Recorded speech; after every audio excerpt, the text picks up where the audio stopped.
Government plans to target out-of-work parents in a drive to boost employment and have faced criticism for not also including detail on how they would support parents with childcare needs. Around 1.5 million women are not in work because they're looking after their family, compared with just 240,000 men. So joining us now is journalist Louise Perry and Harriett Butterworth, Managing Director of Cottontails Day Nursery. So I'll start with you, Harriett, looking at this and looking at how much government has done already to support parents with their children. So we've got childcare offer has doubled for 3- and 4-year-olds, introduced 15 hours of free childcare a week, and for disadvantaged 2-year-olds, and for people on universal credit, they can claim up to 85% of their childcare costs. So isn't government doing a lot at the moment to help parents?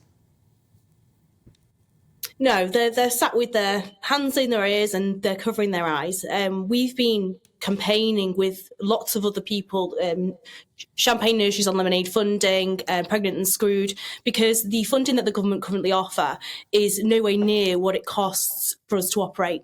So for a 3-year-old funding, so your universal 30 hours, the government pay in Warrington £4.50 for an hour. Okay, my private rate is £6.40 an hour.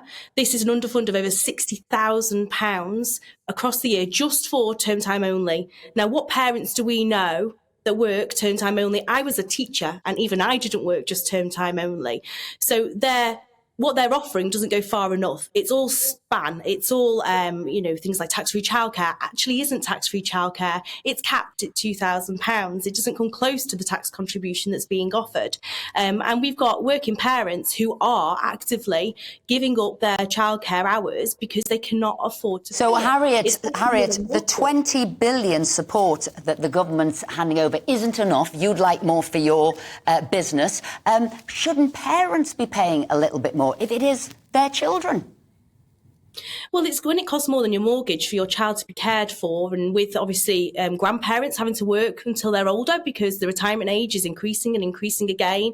It's not feasible. It's not feasible for them to afford to work. It doesn't pay to work as it currently stands at the moment. And maybe you could have less children, and then it would pay.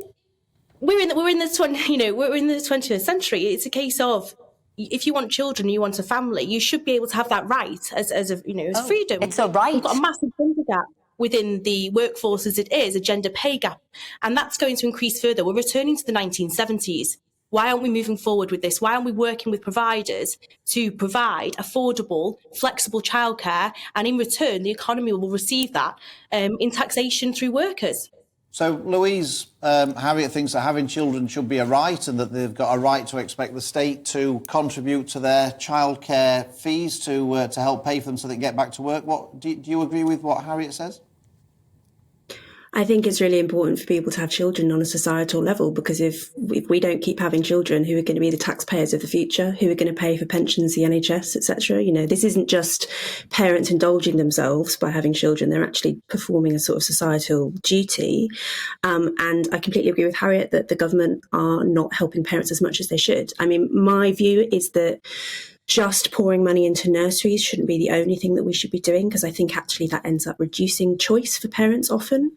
I think that it would be better to have, say, tax breaks or cash transfers or whatever, which make it easier for parents to stay home part-time or full-time if they want to. I don't think the only option should be daycare. But I also think, the influx of women into the workforce in the last 100 years has been really good for the economy, right? It's massively boosted GDP. But one of the things downstream of that is that it's now much more difficult to live on a single income in the way that it used to be. So what you often find is parents who are actually earning, reasonably good money, like just to break even with the cost of nursery fees, you're often talking earning, 30k in London, something like that. So we're not talking about rock bottom wages here. We're talking about like normal public sector wages, which can't pay for nursery fees. And the really outrageous thing that's going on here is to do with housing, it's to do with the cost of living. But if we just take it back a little bit and look at maybe, the family structure, who's helping to pay, how many children can you afford to have? Some people haven't had children or they've had less children because they thought, well, you know what, I can't pay for this childcare, so I will work it within the family unit who can look after my children. And none of this seems to be coming into your discussion at all, particularly you, Harriett. Well, no, at the end of the day, as a family, it's up to you if you want to have children or not. Yes, there is a financial and if you can afford them. Yeah, but then if that's the case, then we wouldn't have an economy for the future. We wouldn't have, you know, the amount of people that we have in the economy, and it wouldn't continue to grow, and we wouldn't have a skilled workforce, and we'd have, you know, we'd have a buoyant childcare sector and lots of children within areas where the income is far greater. And so therefore you've got an economic Harriett, if the population of the UK was going down, I might say you had a point, but the population is going up. So I don't really see where you're going with your argument. Well, I think it's up to you if you want to have children. If that's the case, then we're moving backwards. We're going back into, you know, we're going back into the 1970s with women not working. We're going back reverse. And that's not why I bring my children into the world. I choose to have my children because I want to show them love. I want to show them respect. I want them to have a future. And it's up to us as citizens now to make a future for our children. So I don't understand the argument of why, well, if you can't afford children, don't have them. I think it's a case of, well, everybody has a right. And if, you know, look at this, public sector. So I was a teacher. My wages as a teacher are less than I could earn if I went and worked for Amazon. Now, that's a different argument. Let me bring Louise into this. Louise, if the government were to, I mean, the government's borrowing huge amounts of money every year. It can't afford to its current levels of public expenditure. So if the government were to prioritise more on childcare, where should it take the money from? I mean, which budget should it cut in order to pay for extra on childcare? Because all that the government ever gets from everybody is it should be spending more on our sector. Mm-hmm. Yeah. I mean, I don't believe in the magic money tree. Clearly, it is the case that we have to be thinking about budgeting, but also we need to be thinking about the long term, which unfortunately, democratic system doesn't always favour. And the truth is that actually we've been below replacement birth rates for half a century, and most countries in the world now have below replacement birth rates. The way that we've been able to keep the population growing has been through mass immigration, which causes all sorts of political, social problems down the line. We actually really need parents to be investing the enormous amount of money, effort, time that it requires to raise children, and not just raise them, but raise them well.